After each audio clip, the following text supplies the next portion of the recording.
जब बच्चा पृथ्वी पर जन्म लेता है तब उसकी स्मृति शून्य होती है। वह ना तो किसी चीज को जानता है और ना ही किसी चीज को पहचानता है। बच्चा माँ के गर्भ से निकलकर जैसे ही बाहर आता है तो वह तुरंत रोना शुरू कर देता है। वह ऐसा तकलीफ में करता है या उसकी कोई और वजह है जिसे हम समझ नहीं पाते। क्या आपके दिमाग में भी ऐसा सवाल आता है कि जन्म लेते ही बच्चा आखिर रोता क्यों है, हंसता क्यों नहीं? शायद ही किसी को इस सवाल का जवाब मालूम होगा। तो आइए जानते हैं इस सवाल का सही जवाब क्या है। मित्रों, हमारे हिंदू शास्त्रों में वैसे तो इसके पीछे एक पौराणिक कथा की मान्यता है जिसका वर्णन हमें विष्णु पुराण में मिलता है। हिंदू धर्म के अलावा इस्लाम धर्म एवं अन्य धर्मों में भी बच्चे रोने के अपने अलग अलग कारण बताए गए हैं। क्या आपको भी इन सभी सवालों के जवाब जानना है तो वीडियो को अंत तक जरूर देखें और साथ ही हमारे YouTube चैनल हिंदू लॉजिक को लाइक और सब्सक्राइब जरूर कर लीजिए।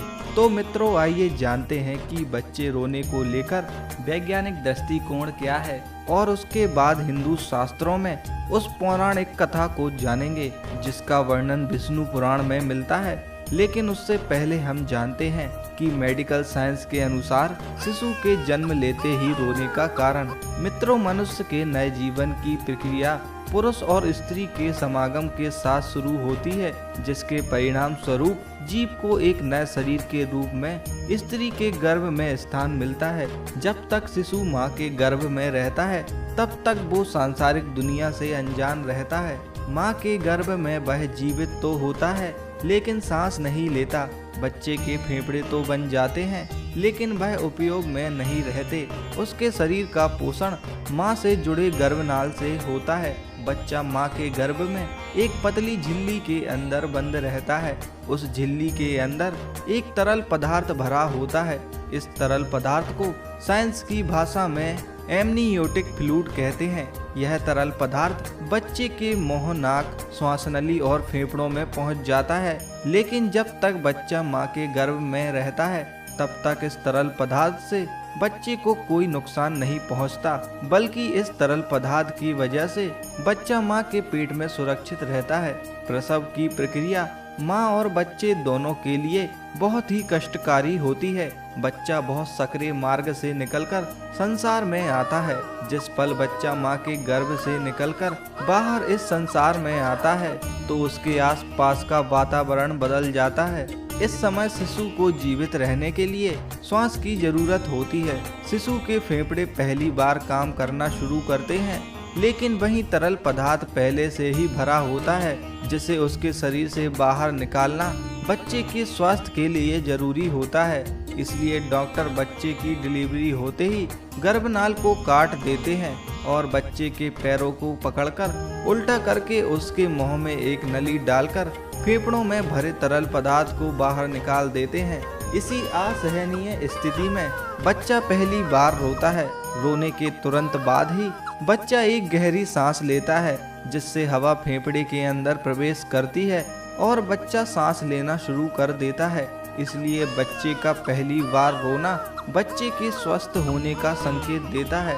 अगर बच्चा स्वयं से नहीं रोता तो डॉक्टर उसकी पीठ पर हल्के हाथ से थपकी लगाकर उसे रुलाने का प्रयास करते हैं, जिससे फेफड़ों के अंदर हवा जा सके और तरल पदार्थ बाहर निकल सके। बच्चे के दिमाग को सही ढंग से काम करने के लिए एवं बच्चे के शरीर को सुचारू रूप से काम करने के लिए ऑक्सीजन की जरूरत होती है। इसके अलावा जिन बच्चों के फेफड़े से तरल पदार्थ नहीं निकल पाता उन बच्चों के फेफड़ों में पर्याप्त हवा नहीं पहुंच पाती और बच्चा ठीक से सांस नहीं ले पाता। ऐसा होना बच्चे के लिए खतरा होता है। कभी कभी तो यह बच्चों की मौत का कारण बन जाता है। तो मित्रों, ये सब जानने के बाद अब हम जानते हैं कि बच्चा पैदा होते ही रोता क्यों है, हंसता क्यों नहीं। लेकिन हम आपको बता दें कि इस सवाल का मेडिकल साइंस के पास कोई जवाब नहीं है। मित्रों, यह बात तो हुई साइंस के नज़रिए से। अब हम जानते हैं कि पैदा होते ही बच्चे के रोने को लेकर हिंदू शास्त्रों में क्या बताया गया है। विष्णु पुराण में बताया गया है कि जब बच्चा पैदा होता है और वह प्रथम बार रोता है तो उसके रोने का स्वर कुछ इस तरह सुनाई देता है जैसे वह पूछ रहा हो मैं कहाँ हूँ। विष्णु पुराण के अनुसार जब ब्रह्मा जी सृष्टि की रचना कर रहे थे तब उन्होंने स्वयं जैसा पुत्र पैदा करने का विचार किया तो उनकी माया से उनकी गोद में एक मायावी बालक प्रकट हुआ। ये बालक रोते हुए ब्रह्मा जी की गोद में उथल पुथल करने लगा। जब ब्रह्मा जी ने उस बालक से इसकी वजह पूछी तो वह बालक बोला, मैं कौन हूँ, मैं कहाँ हूँ, मेरा नाम क्या है। इस पर ब्रह्मा जी कहते हैं कि पैदा होते ही तुमने रोना शुरू कर दिया था, इसलिए आज से मैं तुम्हारा नाम रुद्र रखता हूँ। ऐसी मान्यता है कि इस बच्चे के जन्म से पहले किसी बच्चे ने रोना शुरू नहीं किया था।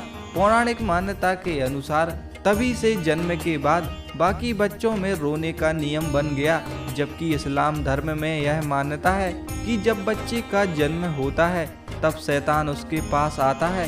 शैतान के छूते ही बच्चा रोने लगता है।